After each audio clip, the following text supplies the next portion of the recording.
大家好，我係 Patty， 係見證妙妙牧師嘅門徒，亦都咧係 Moses 牧師實驗師母最愛嘅門徒。我咧被佢哋咧牧養咗已經有15年㗎啦。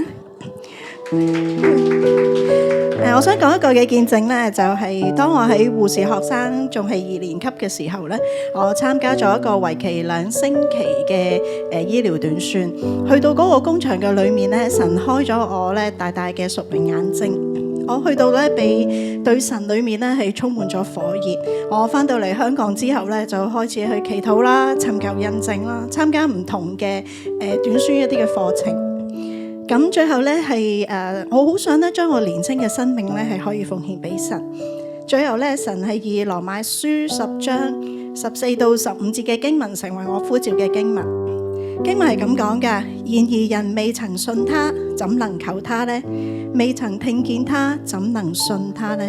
沒有傳道的，怎能聽見呢？沒有奉差遣的，怎能傳道呢？如經上所說，報福音傳喜信的人，他們的腳蹤何等佳美。喺我咧21歲，我就護士畢業之後咧，我就回應呢個呼召，我就去咗泰北短宣2年。喺工場嘅裏面，我負責有文書啦。1個禮拜咧有3日會陪同女嘅牧師，就去到華人村嘅教會服侍。咁3日中咧有2日咧就會係去到華人村嘅學校，就係教啲高中生嘅英文。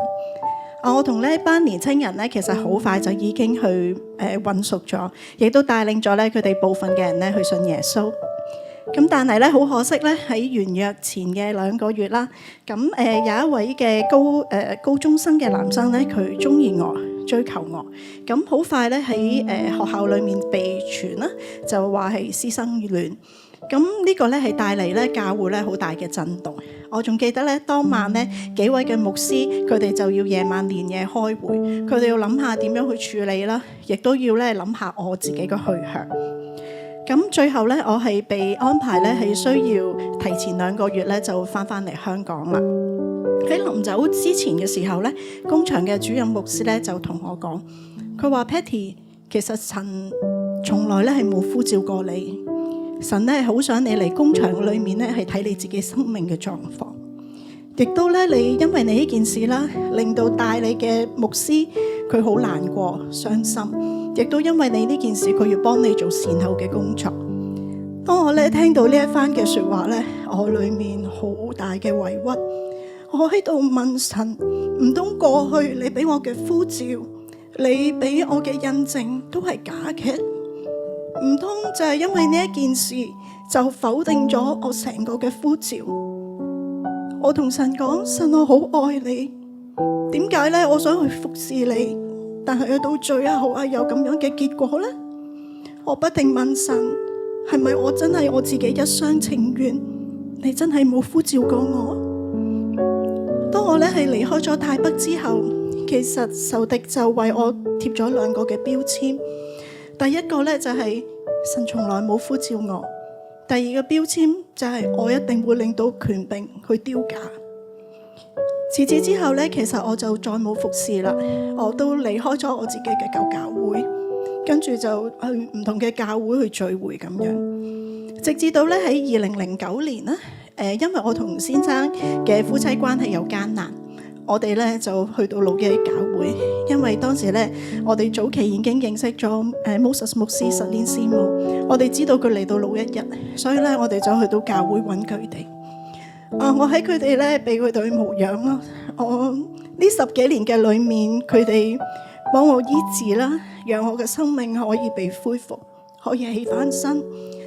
我哋嘅夫妻嘅關係可以改善。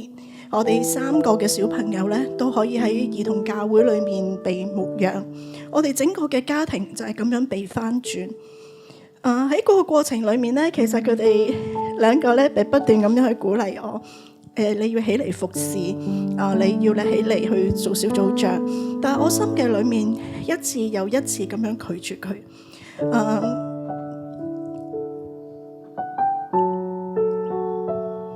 因為我裏面咧覺得自己咧好多係好不配，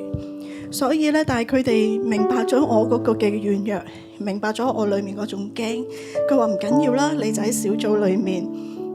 幫手帶敬拜啦，喺小組嘅裏面你做先知禱告嘅服侍。其實就喺10幾年嘅裏面，我就係俾佢哋咁樣牧養，我被建立，一步一步咧就覺得我係可以嘅，我就喺佢哋咁樣嘅裏面，愛嘅裏面包圍住我起嚟成長。後嚟咧，我喺到2017年嘅敬拜嘅裏面，神咧大大嘅感動我，同我講話你要起嚟做小組長。我好快嗰刻嘅裏面，我就話神，其實你從來冇呼召我。跟住咧，神話你望前面啦。當我望到前面2行嘅時候，有一個弟兄就着住咗呢件衫。佢呢件衫後面嗰個經文就係我年輕嘅時候神呼召我嘅經文。我睇見呢一個經文嘅時候，就好似神佢一把嘅寶劍，佢劃破咗仇敵當年喺我生命裏面嗰份嘅標籤。原來咧，我見到我嘅神喺25年後都係會呼召我㗎。喺嗰個裏面，我俾神嘅愛大大咁樣去包圍住，跟住我就起嚟去回應神，我成為小組長。喺2018年，我就正式成為咗小組長。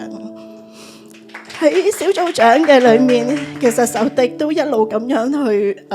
打擊我啦，覺得你都係做得唔好嘅，你咧係唔識點大做嘅，或者小組員各樣好多嘅事。但係咧，Moses 牧師、實練師母就係咁樣包我，就係咁樣咧一次一次咁樣肯定我。當我其實我成日都會放棄啦，我成日都會想走佬嘅，但係咧佢哋每一次都掹翻住我，繼續鼓勵我去大做，直至到今日。去到咧2025年嘅5月啦，我同先生就被提升成為咗建聖同妙妙牧師嘅門徒。所以咧喺第一次見面食飯嘅時候，我就同佢哋講我泰北嗰個嘅所有嘅經歷，因為其實我心底裏面真係好擔心我有一日咧會丟佢哋架，嗰份嘅恐懼咧一路喺我嘅裏面。但係咧當時咧妙妙牧師咧就好輕描淡寫就話唔緊要啊，好小事啫嘛。喺嗰下嘅裏面，我就覺得我係被接納嘅。佢哋冇因為聽咗我呢個見證怪責我啦，冇去睇小我，反而咧妙妙牧師佢話我作為你新嘅權柄，我咧要為你禱告，為你做破除嘅禱告啦，為我去祝福。喺個時候我就覺得我都喺妙妙牧師同建聖牧師裏面嘅愛裏面咧係被包圍，我嘅心就開始柔軟。去到今年4月30號咧，其實咧係聖廟佢哋族係舉辦咗一個消毒巾嘅聚會。咁我咧係被安排咧係參與一個公開嘅服侍啦。咁喺第二日咧，我就即刻 WhatsApp 佢哋，話俾佢聽我喺服侍裏面我一份嘅恐懼，我一啲嘅諗法。佢哋二話不說咧，第二日咧就約咗我哋食早餐。喺傾談嘅裏面咧，建聖牧師話俾我聽，佢話咧我呢一個係一個屬靈嘅爭戰，仇敵咧係好多年就係同你去欺騙你啦，講大話去呃你，話俾你聽咧偷走咗咧你過去年青嘅時候想服侍神嗰個嘅心，而且咧佢都話俾我聽，佢話你都要去接納過去年青唔成熟嘅自己。佢鼓勵我，佢話 Patty 你唔好再活喺過去，唔好再被過去嘅事咧成為咗你裏面嘅捆綁。喺當一度咁樣去傾嘅時候，我就發覺仇敵唔單止攞走咧我裏面向神嗰份火熱嘅心，仇敵同樣都將膽怯啦、羞恥、恐懼放喺我嘅裏面。咁因着其實Moses 牧師啦、實練師母啦、妙妙牧師、建聖牧師，其實佢哋就係咁樣去包我，就係咁樣去擁抱我，叫我真係喺個裏面，我開始被恢復。我未知道咧亦都喺傾談嘅裏面咧，都話到俾我聽過去泰北牧師佢嗰個嘅做法啦，點解佢哋會咁樣做啦？咁喺嗰個裏面，我嘅心嘅裏面就慢慢被釋懷，因着我嘅權柄去擁抱我裏面第二個標籤，令到權柄丟架呢一個標籤就喺我身上開始又跌咗落嚟。我好開心啦，因為我睇到我自己生命裏面嗰份嘅問題，原來咧係過去咁多年嗰份嘅服侍壓住自己，係令到自己唔能夠成長。之後我就開始去禱告，為住咧係仇敵過去欺騙我嘅聲音啦，我要放過22歲唔成熟嘅自己，我都要咧去包容寬恕咧過去太北牧者。今日咧我係唔單止係開始去講見證啦，我亦都係恢復翻咧喺教會可以有先知禱告嘅服侍嘅日子。我好多謝我嘅權柄係一路去擁抱我，去一個包住一個咁容易咁驚，內心裏面咁多扭曲嘅自己，所以我今日可以重新出發，呢一個咧全部都係天父爸爸嘅恩典，讓一切榮耀頌讚歸俾我愛嘅天父爸爸。